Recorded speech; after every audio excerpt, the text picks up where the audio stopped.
Bonsoir, Patrice Bonsoir. Duhamel, journaliste, observateur aguerri de la vie politique française et auteur de ce livre, L'Élysée, histoire, secret, mystère. Vous l'avez coécrit avec Jacques Santamaria, c'est chez Pocket en version revue et augmentée. Ironie de l'histoire d'ailleurs, puisque c'est pas depuis l'Élysée que Emmanuel Macron débute ce second mandat, mais c'est depuis la résidence de la Lanterne, c'est à Versailles, où il s'est rendu dès hier soir. Ce sont des choix qui sont quand même des choix symboliques. Oui, alors je pense qu'il y a deux raisons. La première, c'est qu'il voulait fêter ça en famille et que franchement, peut-être qu'on y reviendra, mais l'Élysée pour les familles avec des petits-enfants de Brigitte Macron, etc., c'est pas très commode, c'est pas très familial, c'est très protocolaire, donc c'est plus cool et beaucoup plus familial. À la Lanterne, avec les grands jardins. Plus petit, etc. Et puis je crois qu'ils voulaient se mettre sinon au vert, parce que ça c'est des expressions qui ne veulent pas dire grand-chose, mais en tout cas avec un peu de recul pendant la semaine. Il y a un de ses proches qui parle de phase huître. Le président s'est mis en phase huître. C'est ça, il veut s'isoler. Oui, c'est ça. Je ne sais pas qui va ouvrir l'huître, mais... Non, vous parliez de la famille et des différents présidents, la manière dont ils abordaient l'Élysée. Ça, c'est vrai, on le voit très bien dans votre livre, que il est perçu, enfin, ce palais est perçu de façon très différente selon les présidents. Et certains ont un grand amour pour les lieux et d'autres pas du tout, parlent même de prison. Il n'y en a pas beaucoup qui ont un grand amour pour le lieu. Il y a, alors je ne parle pas que des présidents, hein. Il y a Napoléon Ier qui adorait. Il y a son neveu Louis-Napoléon Bonaparte qui adorait aussi. Et puis la famille Chirac. Et dans la famille Chirac, surtout Bernadette Chirac, qui elle aimait vraiment. Et puis ça marchait à la baguette. Voilà. Oui, oui. Les autres présidents, que ce soit ceux de la 3e, il y en a eu 14 de la 3e République à l'Élysée, les 2 de la 4e et les 8, puisqu'on en est au 8e président. Ils ont tous à peu près dit que c'était une espèce de prison, quoi. Et que, bon, alors, à chaque fois... Vous parlez de Claude Pompidou, elle, qui disait carrément qu'elle avait une sorte de sentiment de répulsion plus tard, hein, quand elle repassait proche de l'Élysée, qu'elle ne voulait même pas regarder. Oui, alors, il y avait eu elle détestait le milieu politique, depuis toujours. Il y avait eu une affaire absolument épouvantable, qui s'appelait l'affaire Markovitch, qui la mettait, elle, en cause pour essayer d'abattre son mari. C'était un truc absolument affreux. Et puis, les derniers mois à l'Élysée de son mari, avant sa disparition, qui ont été très durs. Donc, effectivement, elle n'aimait pas du tout ce palais. Elle n'y est quasiment pas allée, alors qu'elle était très, très liée à Jacques Chirac, qui a passé, lui, 12 ans, et elle y allait très, très peu, parce qu'elle détestait l'endroit. On parlait de... Mais elle l'a quand même totalement rénové, d'ailleurs. C'est vrai. Il y a souvent des contradictions à l'Élysée. Moi, ce qui m'a toujours frappé, j'y suis allé depuis, pour la première fois, fin 69, vous vous rendez compte?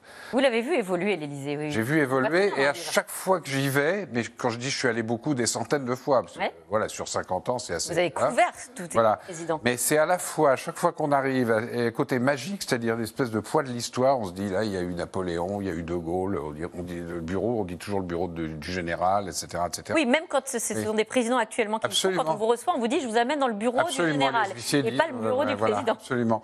Et puis, c'est magique et en même temps, c'est très étrange. Par exemple, les gens dans les couloirs, etc., ils ne parlent pas fort, ils murmurent. Alors que si vous allez dans un autre palais de la République, à Matignon, c'est une espèce de lessiveuse, ils prennent 50 décisions par jour, les gens parlent dans les couloirs, etc. À l'Élysée, ça n'a pas vraiment été modernisé. C'est feutré. Ça a été modernisé sous Pompidou. Visuellement. Ça a été très modernisé dans le premier mandat d'Emmanuel Macron, où vraiment c'est assez beau. D'ailleurs, vous avez montré la couverture du livre tout à l'heure, la salle des fêtes, par exemple. Alors, c'est assez réussi, mais aussi parlons-en de cette salle des fêtes, peut-être. Oui. Parce que c'est là que va se passer cette investiture. Alors, on rappelle quand même, puisque ça sera la première fois depuis 20 ans qu'il n'y aura pas de cérémonie de passation de pouvoir. Oui, il n'y a pas de passation de pouvoir. Mais seulement, il ne va pas se le passer à lui-même. Alors, il y a deux différences majeures. C'est qu'il n'y a pas de passation de pouvoir et qu'on ne le décore pas, on ne le fait pas grand croix de la Légion d'honneur, puisqu'il l'est déjà depuis 5 ans. Pour le reste, il y a un certain nombre de passages obligés. Dites-nous. Ça a été le fait pour le général de Gaulle en 66, pour Mitterrand en 88, pour Chirac en 2002, c'est-à-dire la proclamation des résultats par le président du Conseil constitutionnel, donc Laurent Fabius, qui fait un petit discours. On présente au président de la République réélu, c'est pour ça qu'on dit souvent c'est une réinvestiture. On lui présente le collier en or de la Légion d'honneur sur lequel il y a écrit tous les noms des présidents. Ouais. Et lui, il fait un discours. Après, ce sont les options. Normalement, il remonte les Champs-Élysées, comme il l'avait l'avait fait sur un véhicule militaire il y a 5 ans, mais il peut faire autre chose. Valéry Giscard d'Estaing l'avait fait à pied. Il passe en revue la garde républicaine, comme ça. Ça, c'est prévu. Ça, c'est un passage obligé. Et il y a aussi les 21 coups de canon, ça revient de la monarchie, tirés depuis les Invalides au moment où la cérémonie se termine. Et ça aura lieu. Ça aura lieu. Ça aura lieu. Après l'investiture, vous l'écrivez, hein, le plus dur reste à faire. Le plus dur reste à faire. Alors, peut-être encore plus en cas de réinvestiture ou de réélection. Oui.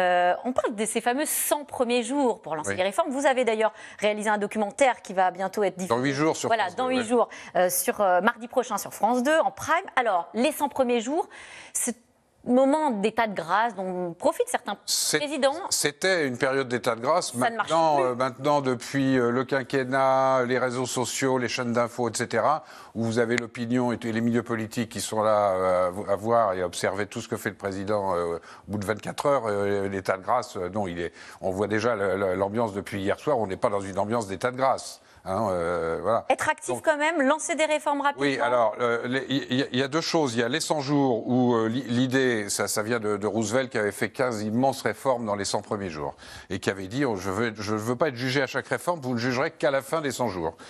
C'est d'affirmer un style nouveau. Bon, Giscard l'avait fait, Pompidou l'avait fait avant lui, Mitterrand, Chirac, tout le monde. Que peut décider Emmanuel Macron alors cette fois-ci ? Alors, il y a aussi quelle est la première décision.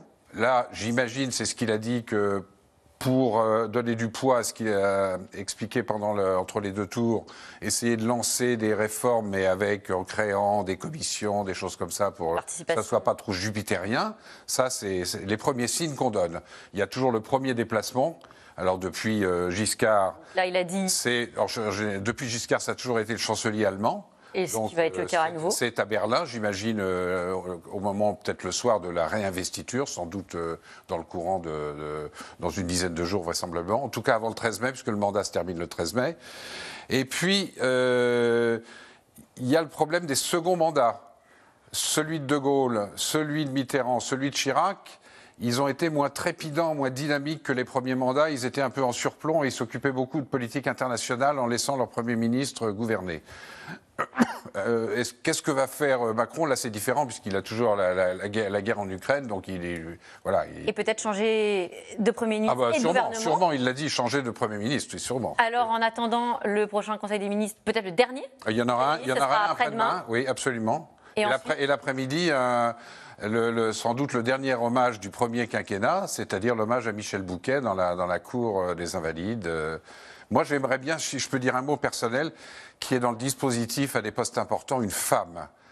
Je regardais ça. Emmanuel Macron avait parlé d'une femme Premier ministre. Il y a 8 présidents de la République, il y a eu 24 premiers ministres, il y a eu une vingtaine de secrétaires généraux de l'Élysée, 7 présidents du Sénat, 14 présidents de l'Assemblée nationale, une femme, Édith Cresson. C'est le moment ou jamais. Vous avez un nom? Vous avez un nom? Non, il y en a qui circulent, mais on ne va pas leur porter malheur.